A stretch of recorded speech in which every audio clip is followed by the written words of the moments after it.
Olá, você que nos acompanha aqui na 90.5, chegou quinta-feira, 4 da tarde, é hora de colocar a política em dia. E hoje aqui comigo, o deputado federal Neucimar Fraga, do Progressista, pré-candidato à reeleição e também presidente da Comissão Externa de Fiscalização da ECO 101. Ele vai falar conosco um pouquinho desse impasse da empresa com relação a deixar ou não a concessão, mas também vamos falar sobre eleições, articulações políticas, porque afinal a campanha está chegando. Tudo bem, Neucimar? Boa tarde, seja muito bem-vindo aqui no nosso estúdio da Jovem Pan News Vitória. Muito obrigada por ter aceitado o nosso convite. Boa tarde, eu que agradeço a oportunidade de participar deste programa. Aliás, um programa que tem revolucionado a área política e econômica do Estado do Espírito Santo. Sabe que é um programa exclusivo para tratar de política aqui no Espírito Santo, né? Algo assim que a gente está fazendo uma escola aí. Aliás, eu quero me parabenizar porque os conteúdos têm sido muito bons e a gente percebe nos compartilhamentos que existem dos materiais produzidos a partir das entrevistas geradas aqui no estúdio. Que bom. Fica bem à vontade, hein? Que hoje a gente vai falar com força. Neucimar, eu gostaria de começar com esse assunto da ECO 101, né? Um assunto que deu bastante repercussão nessa semana passada, sobre a possibilidade da ECO deixar a concessão aqui da duplicação da BR-101. E quem trouxe isso à tona foi justamente o senhor, né? Que é presidente, está à frente da Comissão Externa de Fiscalização da ECO. Eu queria saber como é que foi essa conversa com o ministro que gerou aí essa possibilidade da ECO deixar. Explica aqui um pouquinho para os nossos ouvintes como é que tudo começou. É importante a gente explicar, né, para não deixar dúvidas. Eu tinha uma agenda com o ministro da Infraestrutura, o Marcelo, juntamente com o deputado da Vitória. Nós fomos tratar sobre alguns temas de interesse do Estado do Espírito Santo, como o contorno do Mestre Álvaro, a conclusão da BR-447, que vai ligar a 262 ao Porto de Capuaba, em Vila Velha, e um outro projeto, um projeto novo que nós estamos trabalhando, que ainda não está sendo divulgado, mas eu vou até, inclusive, te dar um furo aqui, como diz o jornalista, né? Que é um viaduto que vai ligar a rodovia Carlos Lindenberg, um viaduto expresso direto ao Porto de Capuaba. É uma obra que vai revolucionar aquela região da Grande Santa Rita, Zumbi dos Palmares, Ataíde, porque vai ser um elevado sem intervenção urbana local. Pelo contrário, a parte inferior desse elevado vai ser utilizado com equipamentos comunitários e esportivos para que a gente possa revitalizar aquela região. É um investimento extremamente importante. Essa articulação já está feita com o governo do Estado, com o ministro Marcelo. O DENIT já está partilhando e compartilhando com o DR esse projeto que já foi elaborado e que vai ser doado pelo DR ao DENIT. É um projeto que vai revolucionar aquela região. Então, durante essa audiência, nós estávamos tratando da construção desse elevado, que é um sonho meu desde quando eu era prefeito de Vila Velha. Tem um elevado ligando o viaduto da Darli Santos ao Porto de Capuaba.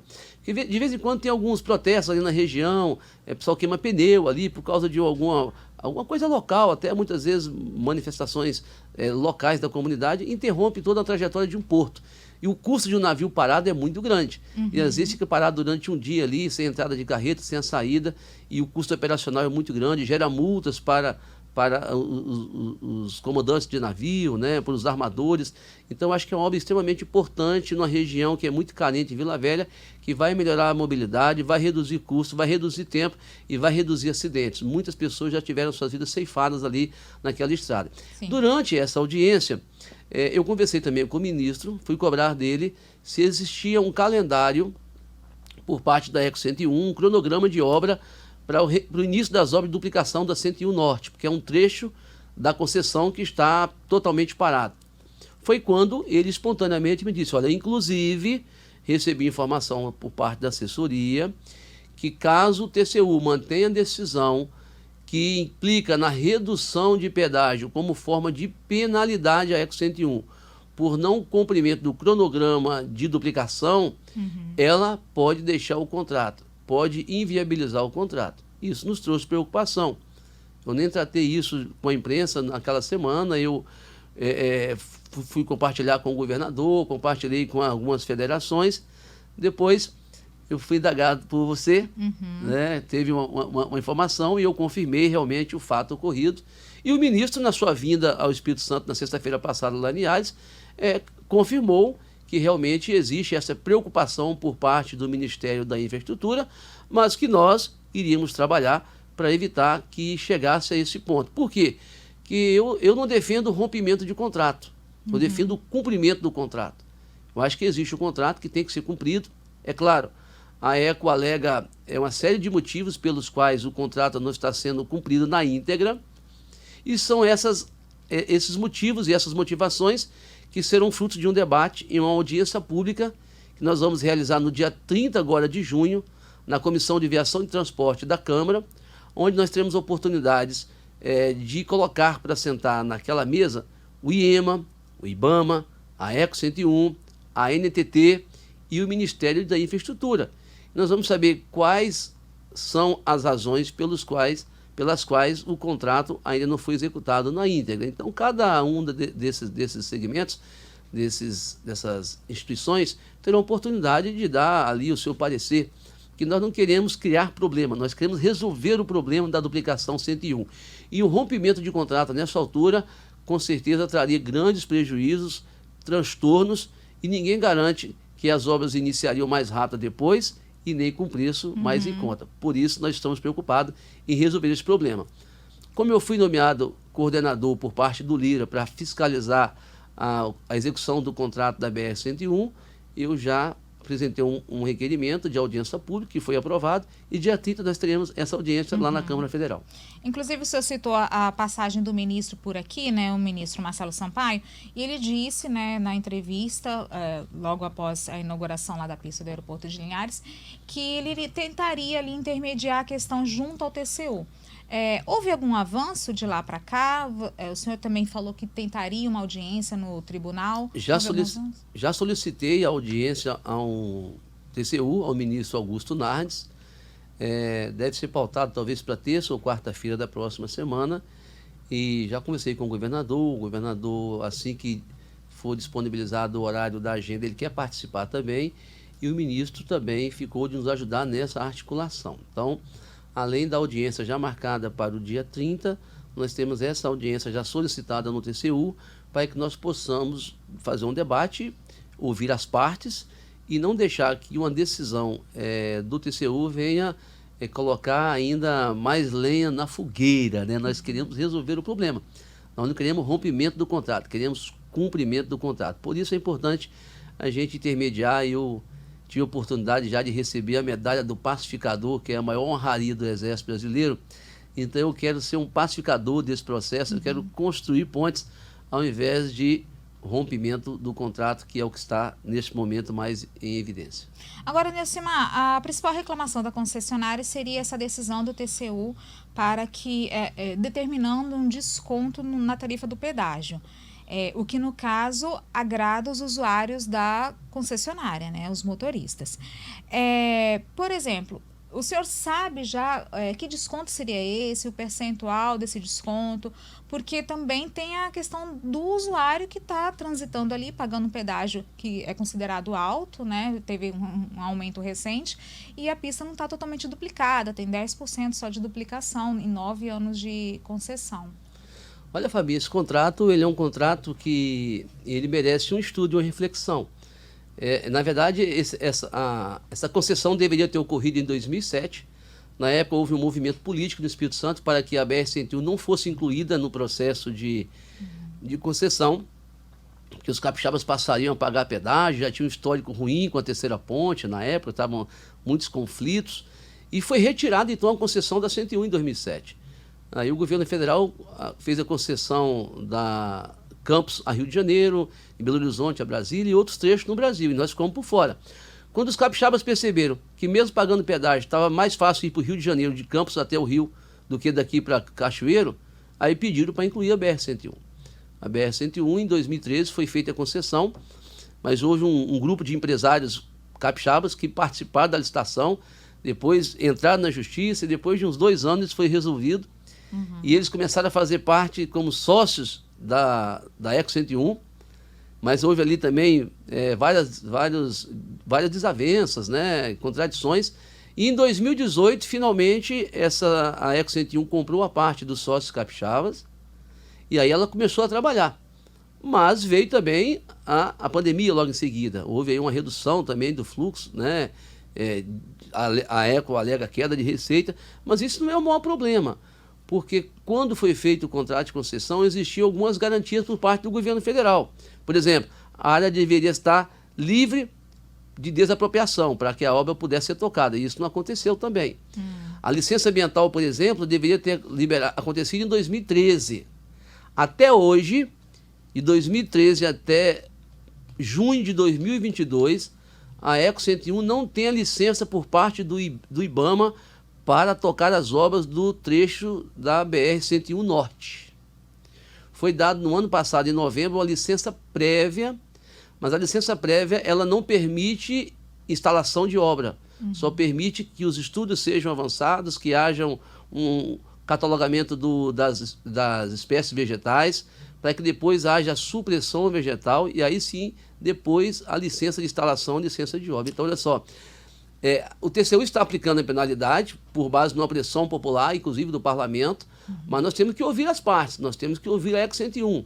E se realmente for verdade que até hoje a empresa não tem licença ambiental para tocar a obra da 101 Norte, nós temos que cobrar de outros órgãos, e não só da Eco 101. Então, por isso que é importante a audiência pública, para que os capixabas entendam essa realidade.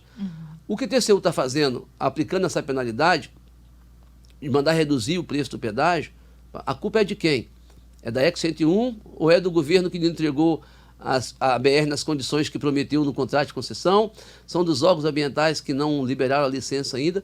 Tudo isso nós vamos fazer um debate em audiência pública na Câmara Federal. Nós queremos, sim, andar em estradas boas e duplicadas, com o menor custo possível, mas nós queremos andar com segurança.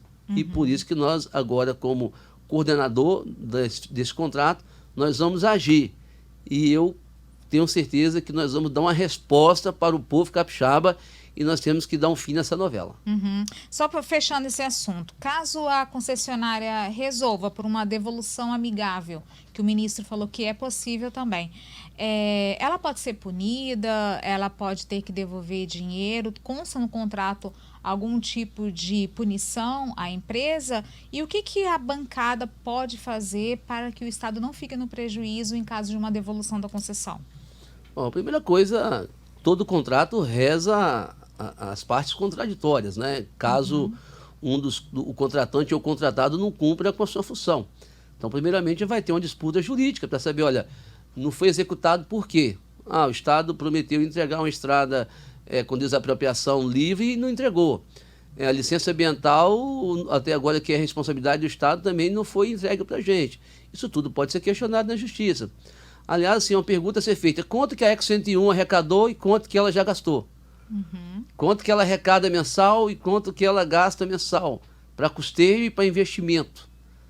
Né? Será que se ela entregasse o contrato hoje, ela teria que devolver ou o Estado teria que ressarcir pelos investimentos que já foram feitos? Todas essas perguntas, todas essas respostas nós vamos ter no dia da audiência pública, quando a população vai poder acompanhar ao vivo, inclusive, vamos trabalhar para isso, e conhecer os detalhes desse contrato. Dia 30, que horas? Dia 30, às 13 horas, pela Comissão de Viação e Transporte da Câmara Federal.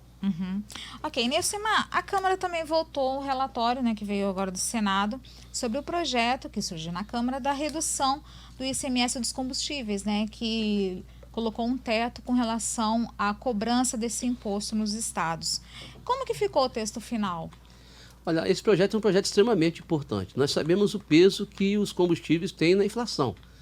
Nós sabemos que no Brasil nós temos um modelo de transporte que é totalmente voltado para o transporte rodoviário. Praticamente as nossas cargas são 90% transportadas por caminhões, por carretas. Então, quando você compra um saco de milho em Goiás e traz para o Espírito Santo, você tem um custo absurdo de preço de tonelada de transporte na carreta. Então, o aumento do combustível, ele interfere extremamente no preço do frete. E o frete, muitas vezes, tem produto que o frete é mais caro do que o próprio produto. Então, isso tem contribuído para o aumento da inflação, que já vive um momento muito sensível por causa, tivemos a pandemia, depois nós tivemos a guerra da Ucrânia, tudo isso interferiu no cenário mundial. Né? A inflação no mundo todo tem aumentado, não é só no Brasil, aliás, em algumas partes do mundo tem aumentado muito mais do que aqui. E aqui o preço do combustível, mesmo não acompanhando o preço mundial, que subiu muito mais do que aqui, interferiu muito no dia a dia do brasileiro. Mas existe um princípio constitucional que legislar sobre o ICMS é uma tarefa do Estado. Eu, inclusive, sou autor de uma PEC que protocolei no ano passado para permitir o Congresso Nacional legislar sobre ICMS. A ideia da PEC, quando eu apresentei, justamente nós determinarmos um teto de ICMS no Brasil e o Estado que quiser praticar aquele teto ou menor pudesse praticar. Porque, Fabi, não dá para imaginar, por exemplo, um estado igual ao Rio de Janeiro cobra 34% de ICMS sobre um litro de combustível. Ou seja, ele ganha mais do que a Petrobras, porque um combustível a R$ 8,00, 34% dá R$ 2,90. Quer dizer, o governo do Rio de Janeiro ganha R$ 2,90 por cada litro de gasolina que você abastece. A Petrobras, que faz o estudo, que fura poço, que extrai, que manda para a refinaria, que transporta, que refina, vende por R$ 3,60. Quer dizer, ele ganha mais do que a Petrobras, o governo do Rio de Janeiro. Então, como existia um impedimento, teve uma saída jurídica. Qual foi a saída jurídica? Existe um dispositivo constitucional também que diz que os produtos essenciais não podem ter uma carga tributária de ICMS maior do que 17%. Uhum. O que o parlamento fez? Ora, combustível é essencial? É. Quem é que vive sem combustível hoje? Se tiver combustível, as carretas param, os ônibus não andam, os táxis não andam, o Uber não anda, você não chega no trabalho. Então, é essencial. E a energia é essencial? Claro, se não tivesse energia, não podia estar nem dando essa entrevista com você aqui. Uhum. Não tinha energia no estúdio, no microfone, estava todo mundo desligado. É essencial? É. E a telefonia? É essencial? Imagine ficar sem celular um dia. Quando dá um pane aí nas operadoras de 2, 3 horas, o mercado fica todo atônito. Você não consegue comprar, não consegue vender, você não consegue fazer uma transferência bancária, não consegue ter notícia do filho, a mulher fica preocupada onde é que o marido está, o marido onde é que a mulher está, causa um caos, é um transtorno social. Uhum. Então o que o Congresso entendeu? Olha, esses 3 produtos são essenciais. Se eles são essenciais, nós vamos incluí-los dentro da cesta de produtos essenciais. E foi isso que foi feito. Quem votou contra esse projeto entende que combustível não é essencial. Entende que telefonia não é essencial para viver. E entende que energia não é essencial. Eu não, eu entendo que esses produtos são essenciais. Então, portanto, nós vamos ter aí um limite de 17% de ICMS sobre esses produtos. Ah, vai reduzir a receita nos estados, alguns estados estão reclamando.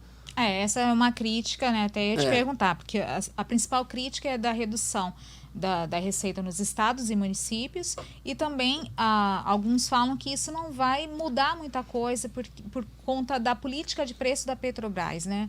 Olha só, quando eu fui prefeito, eu apresentei uma vez uma lei em 2009 para isentar o pagamento de IPTU todos os imóveis edificados em ruas não pavimentadas.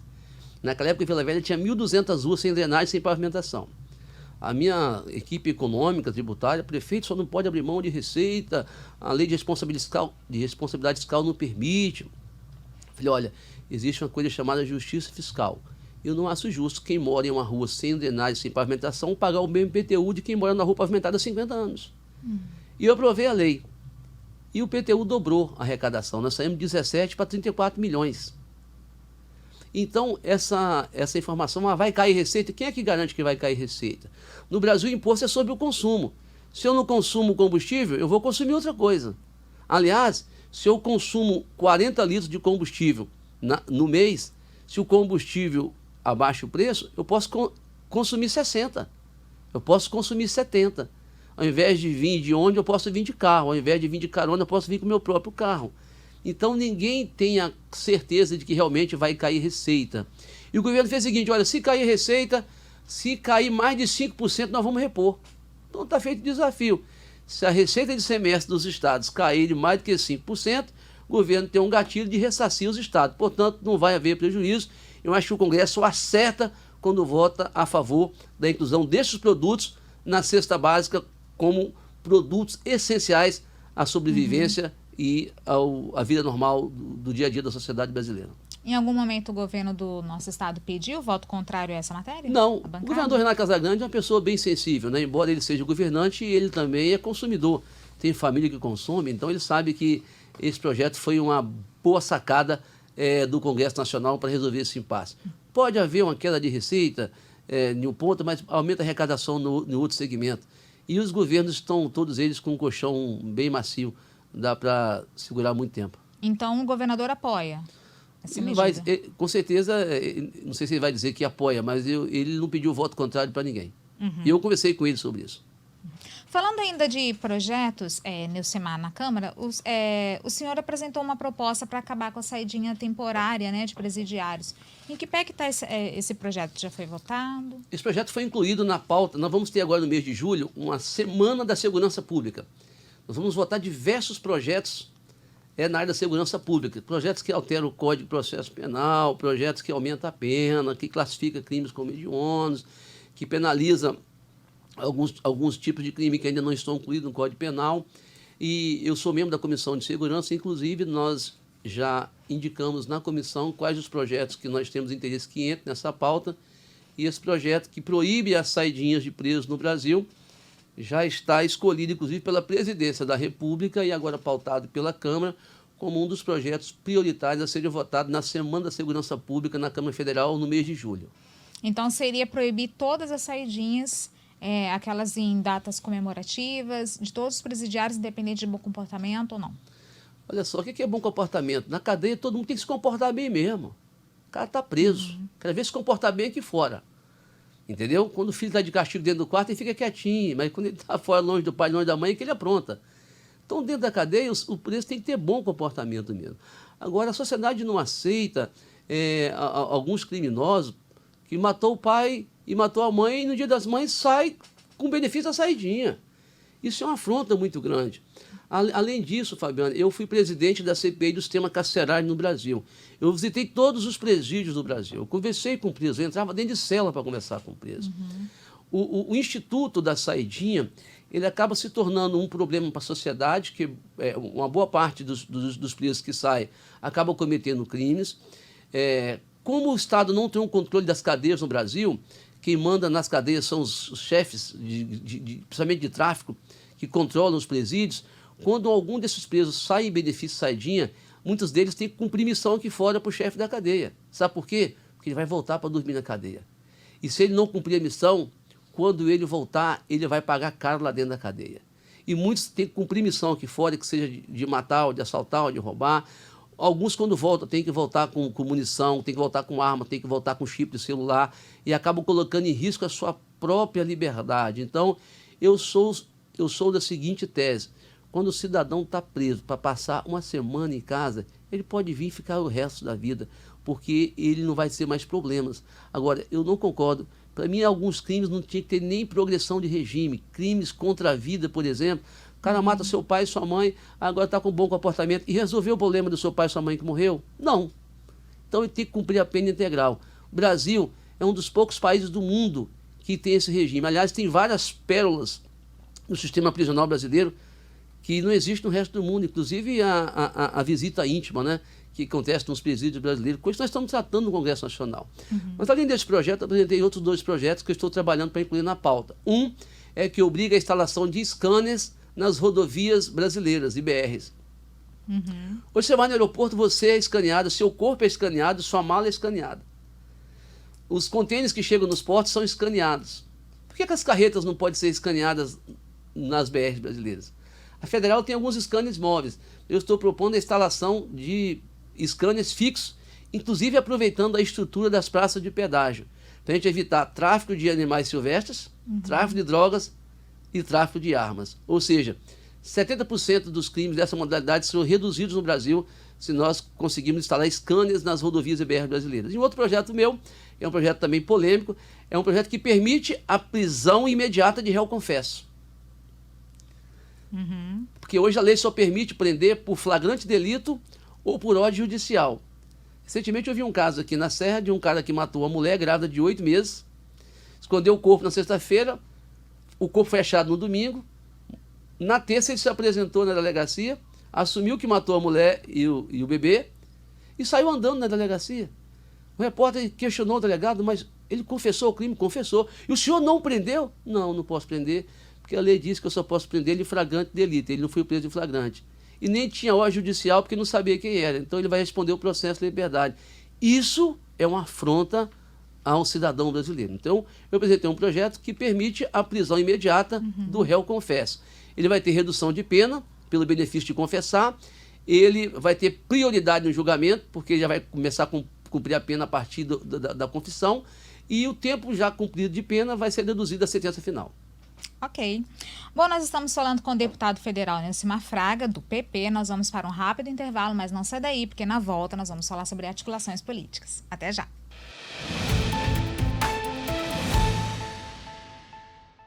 Estamos de volta aqui no De Olho com o Poder, o seu programa para colocar a política em dia. Hoje aqui com a gente, o deputado federal Neucimar Fraga, que já falou aí um pouquinho sobre o impasse da Eco 101, na duplicação da BR, sobre projetos que estão na Câmara Federal, do ICMS, projetos na área de segurança pública. E nós vamos falar um pouquinho sobre articulações políticas. Neucimar, você deixou o PSD, o partido que você comandava, ali no prazo final ali de filiações. E eu lembro que na época você falou que havia muita instabilidade no partido. Você sofreu interferências externas no comando do PSD e isso foi um dos motivos para você deixar a legenda? Não, nunca sofri interferência externa no comando do PSD. Só que algumas articulações que estavam sendo feitas tinham tempo para acontecer e eu não podia esperar esse tempo. E eu acho que eu tomei a decisão acertada em sair do partido por causa da chapa de federal e deixei uma chapa organizada de deputado estadual lá, que o PSD hoje tem condição de eleger de 2 a 3 deputados estaduais. Mas pela demora nas articulações de federal, eu não pude esperar. E eu precisava de um partido que tivesse bem próximo a um projeto que eu estava me identificando, que é um projeto a nível federal, a nível de estado. Mas o senhor falou que não se arrepende, mas a chapa do PP, que é o partido para onde o senhor foi, ela está bastante pesada também, né? Tem o senhor, tem da Vitória, tem Evaí, Marcos Vicente, o deputado Marcos Garcia também. Vai ter espaço para todo mundo? Para todo mundo jogar, tem. Agora, faz parte do jogo, né? Eu disputei em 2018 nas mesmas circunstâncias. Disputei com Sérgio Vidigal, com César Conago, com o Dr. Jorge, com Norma. Então, eu estou acostumado a jogar com um time grande. Tenho que aprender a jogar e me esforçar mais, correr mais, trabalhar mais. Qual o cálculo que o partido faz assim, para eleger um deputado federal? Quantos votos são necessários para eleger um deputado federal? Como vocês fazem esse cálculo? No Espírito Santo, a previsão é que 200 mil votos faça um federal eleito sem depender da sobra. Hoje, o cálculo que se faz é que 3 partidos hoje, com certeza, fazem uma vaga independente de sobra, né? Que seria, no caso, o PP, o PSB e o PRB. Os demais poderão fazer ou até fazer na sobra, mas isso é um risco. Então, eu não queria correr esse risco. Porque eu estava vendo aqui, somando, fazendo cálculos, né? Por exemplo, na eleição de 2018, somando o senhor, o Evair, o Marcos Vicente e o da Vitória, por exemplo, vocês juntos tiveram 221 mil votos. Mais a Norma, 280. Mas, teve a Norma também, mas ela agora não está, né? Tá com a gente. Tá com vocês também. Tá conosco ainda também. Tem a Norma, é verdade. Nós 5 juntos fizemos 280 mil votos, entendeu? Então é uma votação que a gente já começa num patamar muito bom. Fica mais fácil de calcular quem já passou pelas urnas do que os novatos. Então a previsibilidade nossa é mais fácil do que a dos demais. Então por isso que o mercado calcula que o nosso partido ele pode fazer de 2 a 3, mas se os demais partidos que a gente imagina que tenha dificuldade de fazer não alcance o coeficiente, nós podemos fazer de 3 a 4. De 3 a 4, então vocês estão trabalhando. Nós estamos trabalhando com a previsibilidade de 3 a 4 deputados federais. Na pior das hipóteses, de 2 a 3. E qual que é a meta para deputado estadual? Estadual, nossa meta é eleger 3 deputados estaduais do partido. Nós temos um grupo bom, nós temos alguns deputados que já passaram pelas urnas, como o Teodorico Ferraço, a Raquel Lessa, o Marcos Madureira, e temos outros atores que estão conosco nesse processo, que nos dão a possibilidade de fazer 3 deputados estaduais. O PP ele tem um projeto de eleger 3 estaduais, 3 a 4 federal e ter uma participação na chapa majoritária, seja no Senado, seja na vaga de vice-governador. Isso, nós vamos chegar nesse assunto aí também. No encontro que teve aqui do partido, que contou até com a presença do presidente da Câmara Federal, Arthur Lira, ele disse que iria caminhar com o projeto do governador Casagrande. O PP continua com esse posicionamento? O PP está debatendo. O PP faz parte da base do governador Renato Casagrande, né? E alguns companheiros têm uma relação mais próxima, como é o caso do da Vitória e do Marcos Vicente. Eu cheguei por último agora nessa relação partidária, mas o PP trabalha com essa possibilidade de construir um projeto onde tenha um espaço para nós na chapa majoritária, seja de Senado, seja na vice-governadoria. Isso é uma condição, então, para o PP? Não, isso é uma expectativa nossa que a gente acredita que com bom senso e com cálculo político pode acontecer. Mas, um exemplo, se um outro pré-candidato ao governo oferecer esse espaço e vocês não estiverem encontrando resistência em ter ou o nome indicado ao Senado ou vice na chapa de Casagrande, há possibilidade do PP ir para outro? Não, nós não vamos fazer leilão. Nós temos um projeto e vamos trabalhar nesse projeto. Mas há consenso no partido com relação a apoiar Casagrande? Partido, se fosse consenso, não era partido, né? Verdade. Então não tem, né? Tem uma divisão. Sempre, os partidos todos sempre têm divisões. Uhum. Quando não tem divisões, eles mudam o nome para tendências. Ou alas, né?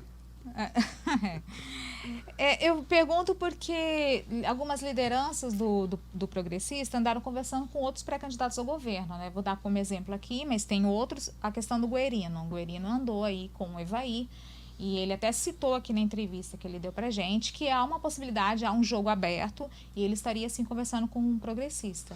Olha só, o conversar é da política, e no Espírito Santo todo mundo se conhece.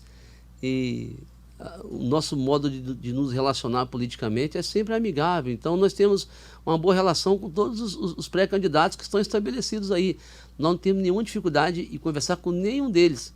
Assim como nós já conversamos com o governador, estamos abertos a todas as conversas. Acho que dialogar é importante na política e esse exercício nós temos que fazer permanentemente.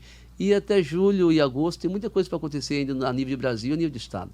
Então, pelo que você me fala, não está fechado ainda que vai caminhar com Casagrande, o jogo está aberto. Não, o partido tem um compromisso com o governador Renato Casagrande, agora ninguém ali vai ser obrigado a votar em quem não quer, né? Então, o partido vai ter as diretrizes, quem quiser seguir a orientação partidária, com certeza vai ter mais espaço para crescer dentro do partido. Uhum. Nilcimar, essa semana o governador declarou voto no ex-presidente Lula, né? E há aí uma expectativa que o PT faça parte aí da aliança com o governador. Isso gera algum constrangimento para o progressista? Olha, o PP Nacional com certeza vai ter as suas diretrizes ainda sobre o processo eleitoral. Se houver alguma recomendação por parte do PP Nacional em relação a alianças com o Partido dos Trabalhadores, a Executiva Estadual vai seguir. Nós respeitamos a decisão, a posição do governador, isso faz parte da democracia. Eu, por exemplo, sou Bolsonaro, né, defendo a candidatura à reeleição de Bolsonaro, assim como praticamente todos os membros do PP. E eu acho que essa decisão foi uma decisão não muito acertada por parte do governo do Estado. Por parte do governador, o senhor diz, né, de declarar voto no Lula. Então gera um Mas temos que respeitar o direito dele de votar em quem quiser. Uhum. Mas meu candidato é Bolsonaro e do partido também. PP no Espírito Santo é Bolsonaro. E o senhor acha que pode ter essa decisão da Nacional de impedir alianças com o PT nos estados? Há essa possibilidade mesmo? Já está sendo discutido? Eu acredito, o PP é muito pragmático, né? E o PP também ele tem um projeto que é eleger deputados federais. Se ele perceber que algumas alianças podem atrapalhar esse projeto, ele pode tomar decisões contraditórias e contrárias ao que está sendo tomado até agora. Mas nós vamos respeitar sempre a orientação a nível nacional. Mas o senhor vai estar no palanque de Casagrande? Hoje nós fazemos parte de um projeto partidário e eu vou seguir a orientação do meu partido. E o partido continuando na base do governo Casagrande. O senhor pede votos para Casagrande? Não, eu já peço voto para Casagrande, só que eu peço para Casagrande e peço para Bolsonaro. Jamais vou pedir voto para o Lula. Já votei no Lula 2 vezes, né? Mas não voto mais. Eu acredito que o PT teve 16 anos para governar o Brasil, teve seu tempo para fazer aquilo que está prometendo fazer, não foi por falta de tempo. E o presidente Bolsonaro, ele administra o Brasil diante de sérias dificuldades, assumiu o mandato com a crise, com a tragédia lá de Brumadinho, depois, logo em seguida, teve a pandemia, acaba a pandemia, tem uma guerra. Eu acredito que se ele tiver um pouquinho mais de paz para governar, ele pode produzir muito mais avanços e conquistas para o Brasil. Então, portanto, assim como eu defendo a reeleição do Casagrande hoje, eu defendo a reeleição do Bolsonaro também. Mas, Neucimar, isso não gera uma confusão na cabeça do eleitor? Porque eles estão em campos opostos, né? O eleitor vai saber entender que você é Bolsonaro e é Casagrande ao mesmo tempo? Tem muito eleitor no Espírito Santo que é assim. O Espírito Santo, ele comprovadamente é um estado que, por exemplo, o PT nunca ganhou eleição para presidente aqui. Nem ganhou com Lula na reeleição, nem na eleição, nem com Dilma. Né? O Espírito Santo é um estado bem conservador em relação ao voto. O Espírito Santo, da década de 2000 para cá, ele tem acompanhado o voto do Sul, do Paraná, de Santa Catarina, do Rio Grande do Sul, que é onde a presença dos conservadores de direita são maiores. Então, tem muitos eleitores que gostam do modelo de governo do Renato Casagrande. Nos últimos 20 anos, o Espírito Santo foi bem governado. Casagrande e o Paulo tiveram uma importância muito grande para essa transformação que aconteceu no Espírito Santo. Então não dá para de uma hora para outra a gente achar que o Casagrande não presta porque ele é de esquerda. Ele sempre foi esquerda, ele sempre foi do mesmo partido, ele não mudou de partido. Então o Casagrande de hoje é o mesmo de 30 anos atrás, que dialoga com a sociedade, que conversa com segmentos religiosos, que respeita o setor produtivo, que é um governador municipalista, que faz investimentos nos municípios. Então, a questão ideológica não vai interferir na nossa relação. Tem muitas pessoas que gostam do Bolsonaro e vão votar no Bolsonaro e vão votar também no Casagrande, porque entende que o Casagrande está fazendo um bom governo. Uhum. Alguns pré-candidatos ao governo falam que é preciso renovação, que há 20 anos o Espírito Santo é governado pelas mesmas pessoas. O senhor, então, tem um entendimento diferente, né? O senhor acha que ele pode continuar? Olha, foi governado pelas mesmas pessoas e graças a Deus que foi governado pelas mesmas pessoas, porque o Espírito Santo de hoje é bem melhor que o Espírito Santo de 20 anos atrás. Aliás, das lideranças políticas que nós temos hoje disputando a eleição, todos eles já fizeram parte desses dois projetos. Todos eles já estiveram com Casagrande e com Paulo Artung nos últimos 20 anos. A única novidade desse processo é o Felipe Rigoni, que tem uma visão diferente do que está posto aí. Os demais são, podemos dizer, farinha no mesmo saco. Deputado, sobre a questão do Senado, houve uma cotação que o da Vitória poderia ser esse nome a ser indicado ao Senado. Ainda há essa cotação? O PP anseia uma vaga na chapa majoritária e o deputado da Vitória colocou o seu nome para ser avaliado pelos partidos da base. E ele está fazendo a leitura, está conversando, está dialogando, está fazendo pesquisa. Em algum momento ele vai ter que tomar essa decisão. E eu acredito que se ele tomar essa decisão, ele é um candidato competitivo e que poderá ganhar a eleição para Senado no estado do Espírito Santo. Mas o senhor sabe que é uma disputa acirrada aí para ser o nome indicado ao Senado na chapa ali do projeto do governo Casagrande, né? Talvez... Isso é um sinal que o governador está bem, né? Porque todo mundo quer ser o senador dele, né? Então, mas caso o PP não fique com essa vaga e possa indicar de repente o vice, já teria um nome? Não, a gente trabalha com a possibilidade da chapa de senador. Mas o partido tem nomes que pode representá-lo numa chapa majoritária como vice-governador. Mas assim, hoje não tem esse nome mais definido não, né? Ainda não discutimos isso. Eu acho que vai ser... Vice é o último nome a ser escolhido. Então não há porquê a gente querer indicar vice agora. Bom, Neucimar, teve um burburinho também sobre a possibilidade de mudança no comando do partido, do PP aqui no estado. Isso procede? Não ouvi falar. Então, não tem conhecimento. Não tem conhecimento, né? Tá. O senhor também falou a respeito da questão de já estar pedindo votos, assim, né? Na maneira de se falar, porque não se pode pedir votos agora, né? Mas, por exemplo, na campanha, o senhor vai priorizar essa questão? Vai ser algo prioritário, a questão de pedir votos para o governo e para o presidente? Eu acho que nós temos essa liberdade, né? E dialogar. Eu tenho presença e ando o estado todo. Já rodei os 78 municípios do estado do Espírito Santo.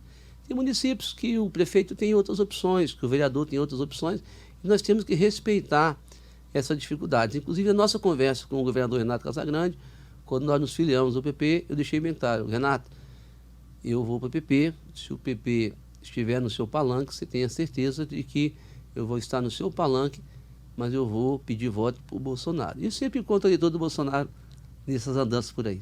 Uhum. Agora, falando assim, só pra gente, o senhor sabe, já tem alguma definição mais ou menos sobre quem que vai indicar o nome ao Senado? Qual partido? O PP está mais próximo ou não? Acho que o nome que tiver maior viabilidade é o que vai ser escolhido pelo governador. Vocês têm pesquisas? Estamos fazendo. E como que está o nome do PP? Está bem posicionado. A última pesquisa que foi divulgada, inclusive, foi publicitada aí na imprensa, o nosso candidato apareceu muito bem, praticamente no empate técnico, conforme tratou a imprensa com os demais candidatos. E o PP ele não vai abrir mão, então, de fazer parte do processo majoritário, pelo que eu estou entendendo. Né? O PP vai lutar até o último momento para que a gente seja agraciado com um espaço na chapa majoritária. Neucimar, o senhor disse que é bolsonarista, e a gente vê aí pelas suas manifestações, discursos, projetos. Mas aí eu queria te perguntar, como que o senhor está vendo essa questão, principalmente de conflitos entre os poderes da República, ataques ao sistema eleitoral, desconfiança com relação às urnas eletrônicas, ataque a ministros? Essa situação não é ruim para a democracia, para que até as eleições possam ser realizadas num clima pacífico? Como que o senhor vê? Olha, com certeza seria bom se todas as instituições se respeitassem. Nós temos aí o Legislativo, o Judiciário, o Executivo, que se eles andassem em harmonia, seria muito bom para o Brasil. Segurança jurídica, liberdade para debater economia, política e outras políticas sociais, mas esse conflito não é de hoje. Desde a eleição do presidente Bolsonaro, ele surgiu, desde a sua posse existe um conflito e o presidente não é de recuar, ele gosta do debate, ele vai para cima. É claro que não faz bem, mas é o modelo de cada um de governar. Nós temos, por exemplo, os ministros do Supremo também sempre foram muito cautelosos. Nós somos da época que os juristas eles não se manifestavam sobre os autos porque eles não queriam contaminar o seu julgamento, a sua decisão final. Mas hoje nós vemos magistrados que, além de opinar sobre os fatos, eles estão criando fatos. E isso é ruim. Então, seria importante se o Supremo cumprisse só o seu papel, que é de julgar a inconstitucionalidade dos processos. Hoje nós vemos o Supremo mandando prender, a gente estamos vendo o Supremo mandando abrir inquérito, nós estamos vendo o Supremo ameaçando. Olha, não faça isso que eu vou prender, vou caçar registro. Isso não é papel do magistrado. Com certeza, quando você conversa com os magistrados que têm uma boa formação na magistratura, e eu falo isso porque boa parte dos ministros do Supremo não passaram pela magistratura. São advogados que foram indicados partidariamente para ocupar uma vaga no Supremo Tribunal Federal, que é de livre nomeação do presidente. Uhum. Então, esses conflitos que estão sendo gerados fazem mal à democracia, é ruim para o país. E se nós pudermos ter um clima mais harmônico e de paz para governar, é boa para toda a sociedade. E como que o senhor vê, principalmente, a questão dos ataques ao sistema eleitoral? O senhor confia na urna eletrônica? Olha, o sistema que nós aprendemos a utilizar até hoje foi a urna eletrônica. Eu tenho até motivos para debater o assunto. E eu tenho elementos para fazer um debate sobre esse assunto. Mas eu não vou dizer que todo o problema que acontece nas urnas são problemas provocados por quem tem interesse em burlar um procedimento eleitoral.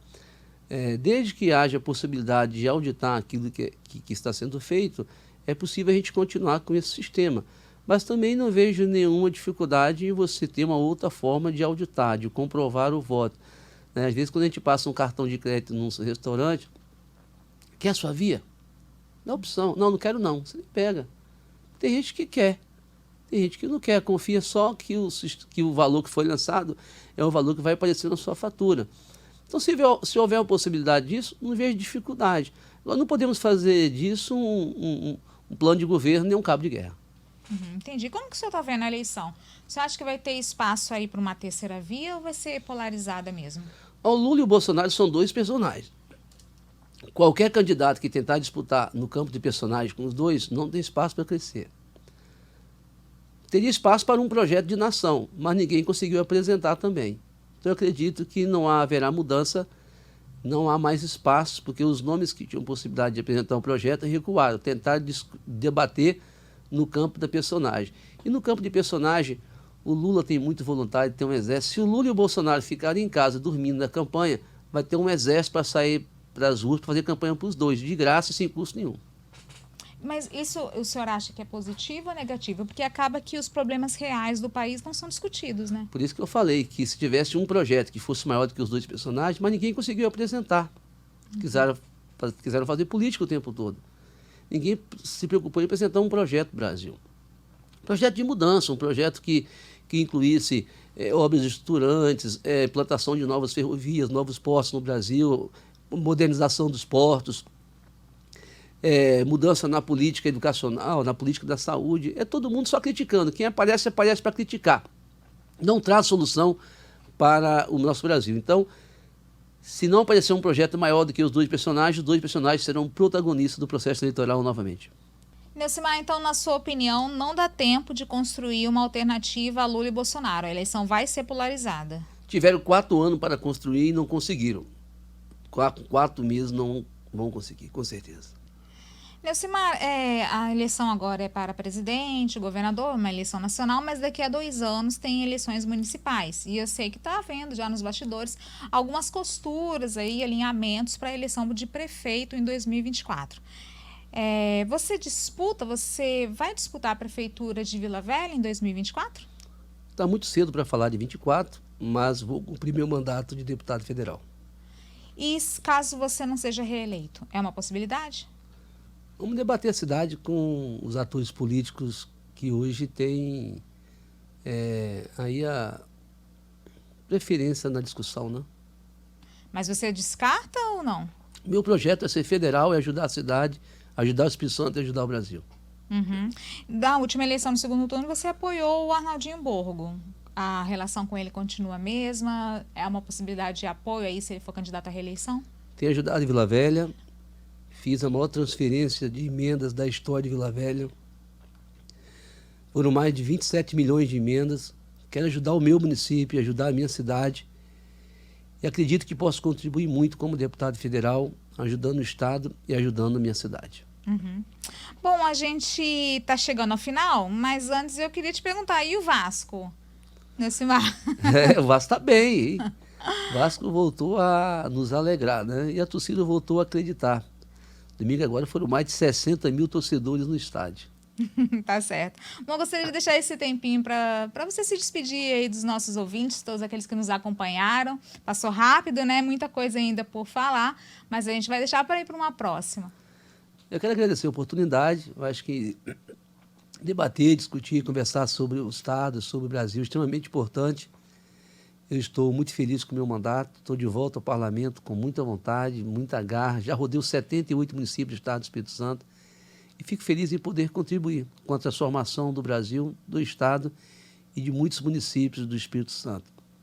Acredito que posso contribuir mais ainda com a renovação do meu mandato e a continuar lutando por pautas importantes, como a que nós já aprovamos no Congresso Nacional, como o perdão da dívida dos estudantes brasileiros com o FIES, a autonomia do Banco Central, a liberdade econômica, investimentos na área da infraestrutura, como nós estamos conseguindo trazer para o Espírito Santo, agora com a conclusão das obras do contorno do Mestre Alvo, da 447, com o viaduto que nós estamos trabalhando agora, que vai ligar Lindenberg a Capoaba, destravar essa novela da Eco 101, da duplicação da BR-101 no estado do Espírito Santo, implantação de novos ramais ferroviários. Inclusive vamos ter uma audiência pública no próximo dia 22, lá em Brasília, debatendo a renovação da outorga da Vitória Minas e os projetos a serem financiados no Espírito Santo com os recursos dessa outorga. Então, nós temos muitos deveres ainda de casa para fazer no Espírito Santo e no Brasil.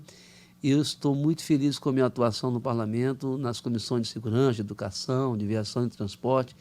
E eu quero ser um porta-voz de Vila Velha e um embaixador do Espírito Santo para trabalhar em defesa dos interesses do povo capixaba lá no Congresso Nacional. Obrigada, Neucimar. A gente falou tanto que o deputado até perdeu a voz aqui na entrevista. Mas eu quero agradecer pela sua presença aqui com a gente no estúdio, trazendo aí muitos esclarecimentos a respeito de tudo que tem acontecido na Câmara, sobre a política capixaba. Muito obrigada, espero contar com o senhor numa próxima vez. E eu quero agradecer também você que nos acompanhou até agora em mais um De Olho no Poder com Fábio Tostes. O programa é exclusivo para tratar da política capixaba. Toda quinta, às 4 da tarde, nós temos um encontro marcado aqui. Se você perdeu alguns programas anteriores, todos estão disponíveis no portal da Folha Vitória e no nosso canal do YouTube. Um abração e até a próxima.